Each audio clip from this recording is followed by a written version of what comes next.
አዝማሪው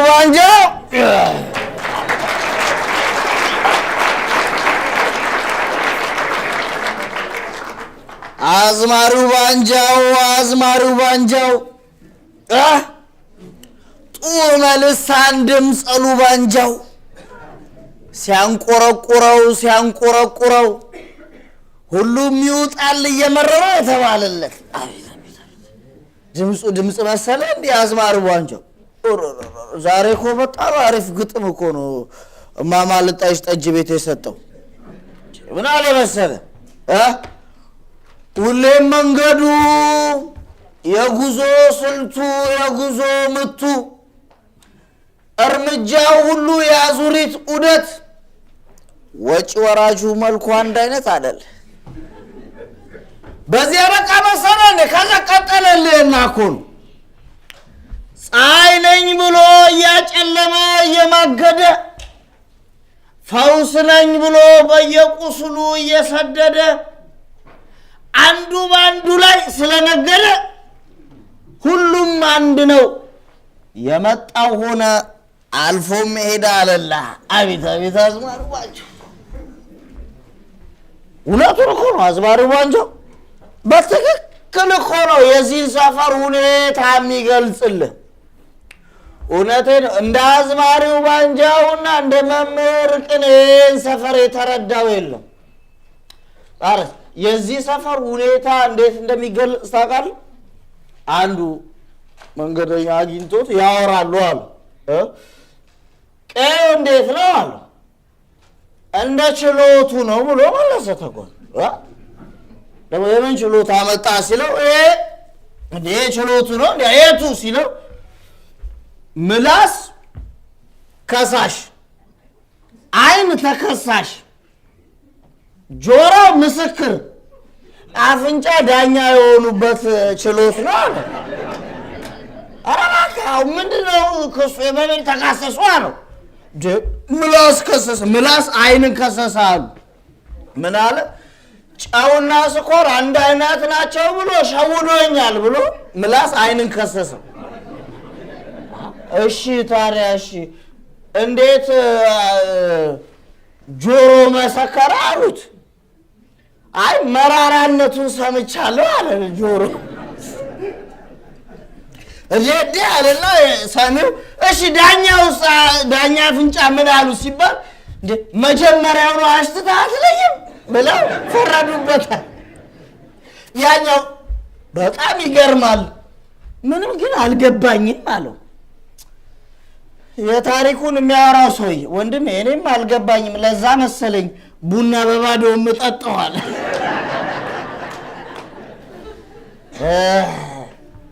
እናቴ የዚህ ሰፈር ሁኔታ አይደለም ለማውራት ቀርቶ ያወራውን ለማመን ቀርቶ ለመተማማት ለሐሜት ሁሉ አልመች ብሏል። እውነቴ ነው። ግራ የገባው ሰፈር እኮ እንዴት እንደሆነ በቀላሉ ነው ማስረዳኝ። አንዱ በጣም በጥሩ ሁኔታ የዚህ ሰፈርን ከሚገልጻቸው ታሪኮች መካከል አንዱ ነው። አንድ የህዝብ ትራንስፖርት የሚሰራ ሹፌር ነው አሉ። የህዝብ ትራንስፖርት መንገድ ላይ የሄደ ከኋላ 4 ቁጥር የመንግስት ታርጋ የለጠፈ ሰውዬ የሄደ ክላክስ አረገለት ማለት ጡጥ ሲያረግለት ያው ህዝብ በተለመደው ሁኔታ መንግስትን የማሳለፍ ችሎ የማሻገር ድርሻ አለው። አቀዘቀዘና እንደዚህ በእግራችሁ እለፋሉ እናቴ ክላክስ በለያልፍ አልቻለ። ግራ ሲገባው ጥግ ይዞ የህዝብ ሹፌሩ ጥግ አቆመ። ያው ህዝብ ሁሉ ጊዜ ሲያቀተው ጥግ ቆሞ አይደል የሚያሳልፈው ሁሉ እናቴ ቆመ ማላረፈ ከፊት ዘጋበትና አሳሰረው የህዝብ ሹፌሩ። ክሱ ምን ቢሆን ጥሩ ነው? የገሌን ክፍለ ከተማና ወረዳ ኃላፊ ወደ ልማት ቦታ ሲሄዱ በማደናቀፍ ወይ ማደናቀፍ እናት ኃላፊዎቹ በጣም በፍጥነት እኮ ነው የሚንቀሳቀሱት። ሽቡ ሽቡ ሽቡ አይደል የሚሉት? ህዝቡንና የሰፈሩ ጥለውት እኮ ሄደዋል። በሀብት ማለት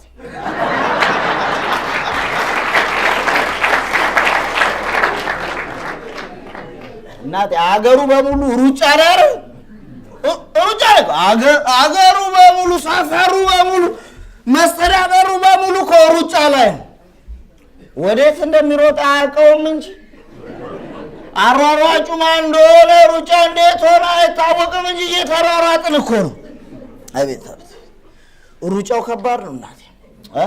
ጸቡን በጥድፊያ ትግሉን በጥድፊያ ሽምግልናውን መታረቁን በጥድፊያ እኮ አረ አሟሟታችን ጥድፊያ፣ አቀባበራችን ጥድፊያ። እንደውም አንደኛውን ቀብርና አስክሬን ቀብረን ሳንጨርስ ወደ ሌላኛ ድንኳንና ጉድጓድ መሯሯጥ ታራስ ለአንደኛው ፍታት ሳንለቅ ሌላኛውን የህይወት ታሪኩን ለማንበብ ጥድፊያ።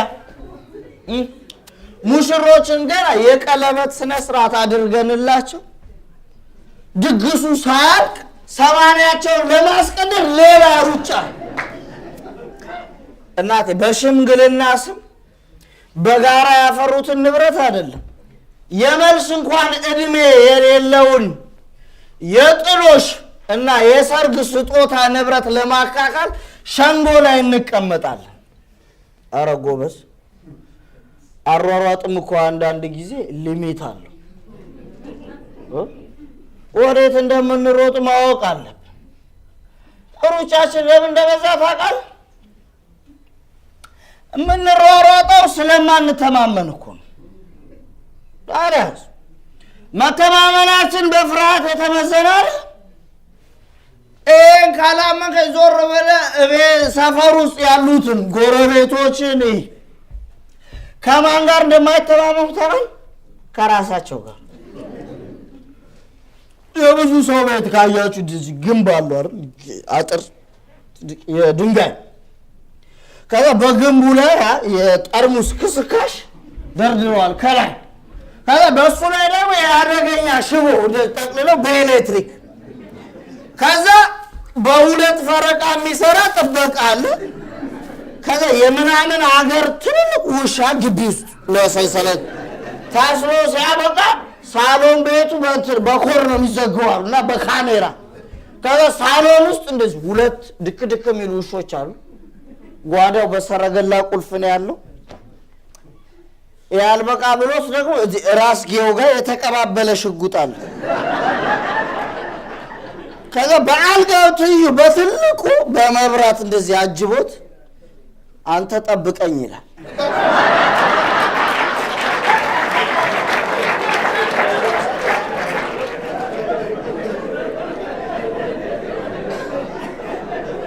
ወንድሜ ከራስ ነው እንደምትሸሸው። ለምን እንደሆነ ታውቃለህ?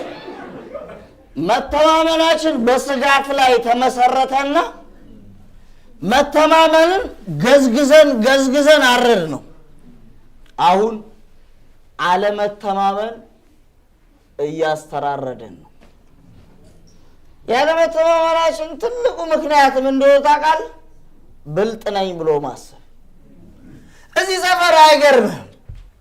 መምህር ቅኔና እማማ ልጣይሽን ደግነታቸውን በጎነታቸውን በቂልነት የነ ሻምበልንና የነ መንፈስን ብልጠት ደግሞ በጀግንነት በመዘገበ ሰፈር ውስጥ አለመተማመን አያስደንቅም?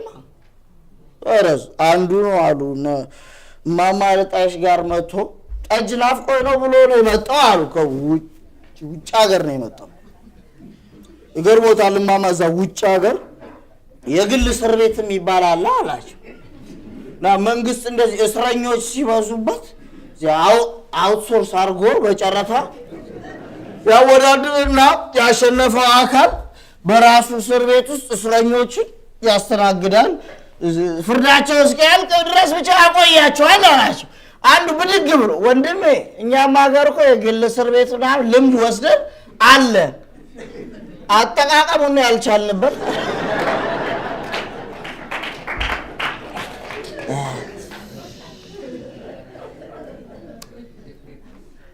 አለመተማመንና አለመግባባት የሚመጣው የምታወራውና የምትናገረውና የምታደርገው መመጣጠን ሲያቅተው።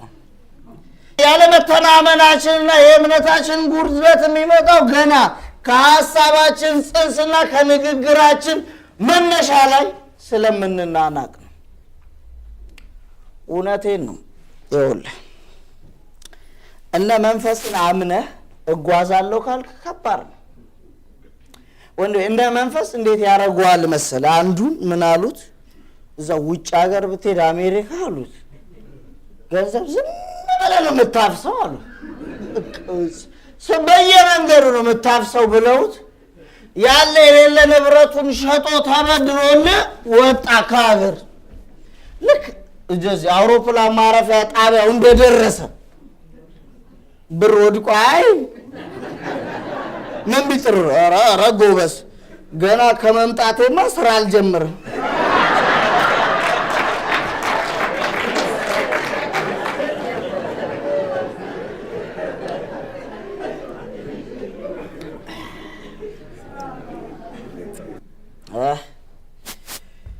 ከባድ ነው እኮ።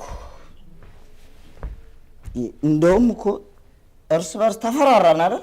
ካለመተማመናችን የተነሳ ተፈጥሯችን ስላልሆነ እኮ ነው። ውሻ ይበላኛል ብሎ አይሰጋ፣ ምክንያቱም ተፈጥሮ አይደለም። በሬ ቀንዴ አይኔን ይወጋኛል ብሎ ይሰጋል? አይሰጋም።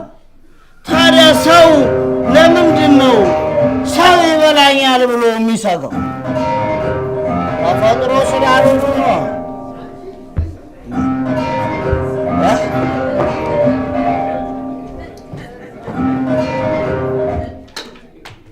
ከላይ ተደውሎ ነው አሉ።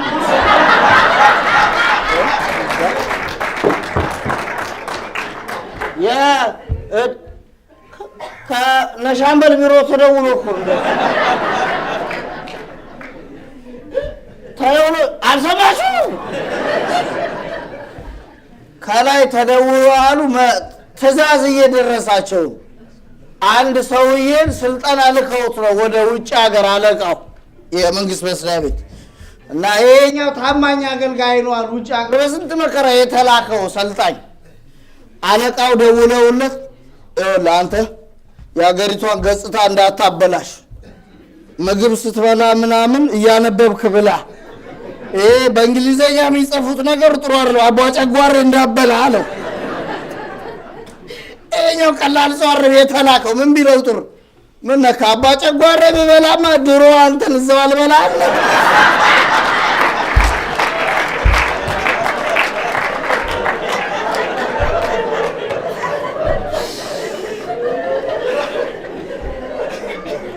እሱ እኮ ነው የደወለው።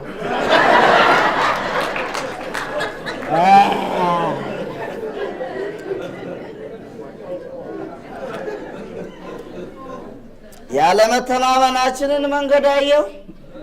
አስፈሪ እኮ ነው፣ ግራና ቀኙ። አለመተማመን ከልብህ ነው የሚጀምረው። ምክንያቱም የልብ ባህሪው ሰውነት ብቻ ስለሆነ። ለዛ እኮ ነው አዝማሪው ባንጃው ዘመን ከሰው ጋር እየተፈራራ ሰው ከዘመን ጋር በሰው እየኮራ ሕሊና ረከሰ ሆድ ገዝፎ ተወዶ በጎነት ተናቀ ሕሊና ተዋርዶ ያለ ወንድም የግድ የለ የመስጠትን ተግባር ይኸውና ከዛ በኋላ መቀበል ይከብዳል። በምን ላይ እንደተመሰረትን በመምህር ቅኔ ጨዋታ ያሳያሉ። ሁለት ጎረቤታሞች ናቸው አሉ። አንደኛው ላሟ ወለደችለትና ከሚያገኘው ነገር ላይ ለጎረቤቱ ያካፍሏል። የጎረቤቱ ሁሉ ጊዜ አንድ ነገር ነው የሚጸልየው፣ ፈጣሪው ያሰማኝ አንድ ጊዜ ያሰማኝ ይላል። ይሄ ጸሎቱ ሲበረታ ፈጣሪ መላእክቶቹ ሰብስቦ ጠየቅ፣ ግድ የለም ይሄ ሰውዬ እንስማዋል። መላእክቶቹ ኧረ ጌታዬ የሰውየው ጸሎት እኮ አይሆንም። እንዴት ምንድን ነው የሚለው? እሱ እኮ የሚለው የጎረቤቴ ላም ግደልልኝ ነው የሚለው። ምንም አካፍለው አይ እሱማ ጎረቤቱ ካገኘው ነገር ላይ እኩል ነው ያካፍለው። አይ በቃ ተውት ወንድሙ ይሄድለታል ተባለ። በሳምንቱ ነው ምናምን አሉ ሰይጣን ሄደ ሰውየው ጋር ጌታ ምን ላድርግልህ አለ። ማምታታት እንጂ መፍጠር ምን ትችላለህ? ምን ብነግርህ ግዴን 2 ላም ልስጥ አለው። አልፈልግም 3 100 አልፈልግም ሰው የጎረቤት ላም መግደል ትችላለህ አሉ። ይሄ ቀላል ነው ብሎ ሰይጣን ላሚቷን ነካ ሲያረጋት አትወድቅም። ወንድሜ ሰውየው እየጮኸ ደስ ብሎ ወደ ጎረቤቱ የታባ እኩል ሆነና ሰይጣን ድንግጥ አይል። ኧረ አንተማ ከኔ ተበሳለህ። እኔ ስራሷን አሳትኳት እንጂ አልገደልኳትም ብሎ ነካ ሲያረጋት ላሚቷ ስትነሳ ሰውየው ተበሳጨ። ድሮ ማጭበርባሪ እንደሆንክ አውቃለሁ አምታታው ነው አንተማ ምን ያህል ምንድን ነው እንዲህ ያጨካከነ ጎበዝ? አልጋ ሳይኖር በሰው እንቅልፍ መቅናት ምን ይሉታል? ወንድሜ ቅዠት ይዘህ በሰው ህልም እኮ አይቀናም። ከባዱ ነው። ወዴት እየሄድን እንደሆነ እኮ ያስፈራል። አለመተማመናችን የልባችን ሚዛን እያጋደለ ስለሆነ እኮ ነው። ሰውንቱ አብረው እየኖሩ ራሱ ባልና ሚስት ለመግባባታቸው ከባድ የሆነ ጥያቄ ማንሳት አለብን። እንዴት መሰለህ? ባል አስቸገረ እየጠጣ እኩለ ሌሊት ነው የሚመጣው። ሚስት መረር ብሏት በቃ መጠጥ ነው አይደል የሚያስቆይ ብላ እቤት ውስጥ ባር ሰራች። እንደዚህ በየአይነቱ መጠጥ ደረደረች። ከዚህ በኋላ መጠጥ እንትና እቤት ጠጣለች። የመጀመሪያ ቀን ከስራ ወጣ ወደ ቤት ባሩ ላይ ቁጭ ብሎ መጠጣት ጀመረ። ድብ እኩለ ሌሊት ሆነላ። ብድግ ብሎ ባል በሉ ደህና ደሩ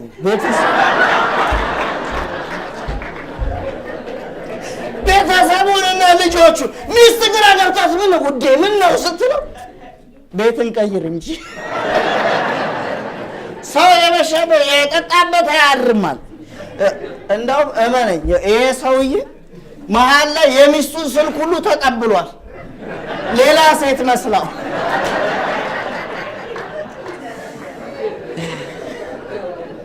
ታመና አይለቅማ። አንዱስ ሚስቱ ኃይለኛ ነች አሉ እና ልፍታት አለፍታት ብሎ መሀል ላይ ነው ያለው እንደዚህ በሀሳብ እና በኮር ነው ስሟን ሴቭ ያደረገው። የሆነ ቀን እቤት ስልኩ ጠፋ። ውዴ እስቲ ስልኬ ላይ ደውይልኝ አለ። ደውላ አገኘችውና ወይ ውዴው ብላ ብድግ ስታረገው ሴቭ ልዩ ኃይል ይላል። አታ ስትለው ወይ ጠባቂ ያደረገ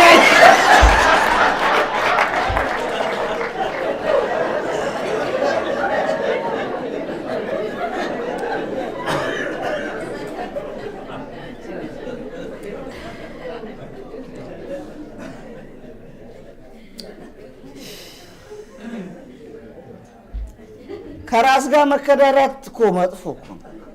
ከልብ ጋር ካልተማመንክ የምታወራው የምትደርስበትን አታውቀውም። ወንድሜ እንቅፋት መሆን ትችላለህ። ሰው ማደናቀፍ መጣል ትችላለህ። አታልቅስ ማለትም ትችላለህ። የወደቀው አመመኝ አለ ማለትም ትችላለህ። ግን እንዴት ድንጋይ ሆነ አደናቅፈው አትቁሰል ማለት ይቻላል? ከባድ እኮ ነው። በተለምዶ ማን እንዳስለመደን ባላቅም አንድ መልስ አለን አይደል? የዴቢጤ ወይ የቸገረው ሰው ሲጠይቀን ዝርዝር የለኝም የምንለው ዝርዝር የለኝም ባል ማን ነው ለአንተ ድፍን የሰጠ? ወንድሜ እስካሁን 200 ብር ድፍን ነው የምትለው? 100 ብር ድፍን ነው የምትለው? የ200 ብር ዝርዝር ሆኗል እኮ 100 ብር። ታዲያስ ጊዜ ስንቱን ዝቅ ሳያረገው አልዘረዘረው? ሳጎድል አላሳነሰው ላንተ ቆየል ላንተ 10 ብር ዝርዝር ሊሆን ይችላል ለሌላ ሰው ግን ድፍን መሆኑን አታርሰው እሺ ቆይ አንተ 10 ድፍን ብር አለህ እንበል አንዱን ድፍን ለተቸገረ ብትሰጠው 9 ጎዶሎ ይዛል ነው የሚባል እሺ ግድ የለም አንተ ድፍን ነህ እንበል ስትዘረዘር አንድ መጽዋች ነው ወይስ አንድ ተመጽዋች ነው የምትሆነው አለመስጠት እኮ ትችላለህ መብት እኮ ነው የራስህ ገንዘብ አለመስጠት ትችላለህ ግን አትመድብ ነው የተባልከው ዝርዝር ድፍን እያልክ አትመድብ ነው የተባልከው ለዛ እኮ ነው መተማመናችን ለወደቀ ላጎነበሰ ዝርዝር ደረቱን ለነፋና ጉልበት ላለው ድፍን እያልን እኮ ነው ሐሳባችን ሁሉ አልዘረዘር አልመነዘር ያለው እዚህ ሰፈር ውስጥ ብዙ ሐሳቦች ብዙ ጉዳዮች ብዙ ታሪኮች ናቸው ድፍን ነው ተብለው ቁጭ ብለው መዘርዘር የነበረባቸው ሲዘረዘሩ እያጋደሉን እየወደቁን እያሳነሱን ያሉት ብዙ ነገሮች ታስረው ድፍን ተብለው ተቀምጠዋል ለዛ ነው ተማምነን ገለጥ አርገን እንናበብ እንደማመጥ ማለት ወንድሜ ጫካው ማየት ትፈልጋለህ ስለ ጫካው ባህሪ ማወቅ ትፈልጋለህ ስለ ጫካው እጽዋት ጥናት የሰራው ሰውዬ ሄደ ነው ማውራት ያለብህ ጫካው መጎብኘት ትፈልጋለህ በጫካው አካባቢ ያለው ነዋሪ ጠይቀው የት መጎብኘት እንዳለብህ የቱ ጋር አለ መጎብኘት እንዳለብህ ይነግራል ስለ ጠጅ አሰራር እንዴ ማወቅ የምትፈልገው እንደዛ ከሆነ ማማልጣይሽ ነው መጠየቅ ያለብህ ስለ ስካር ባህሪና ሁኔታ ነው ማወቅ የፈለክ መልሶ አንድ ነው የት ነው መምጣት ያለብህ አቶ ደስታ አስመላሽ የተጎዳ ፍራሽ አዳሽ ለዛ ነው ጊዜና ቦታ ሁነት ነው መተማመንን የሚገነባልህ ማለት ስለዚህ እንዲንለዋለና ለአዝማሪው ባንቸው አሁን በቃን ብለን ስንደግም ከበፊቱ ከቅድሙ ሳናገግም ደማችንን ሸፍነነው ቁስላችንን ጠባሳውን በንቅሳት ሸፋፍነነው ጌጥ ተባለ ውበት ሆነ ሰውነቱን ሁሉም ጣለ ያቆሰለ ዳኛ ሲሆን ፍርዴት አለ ተለዋለ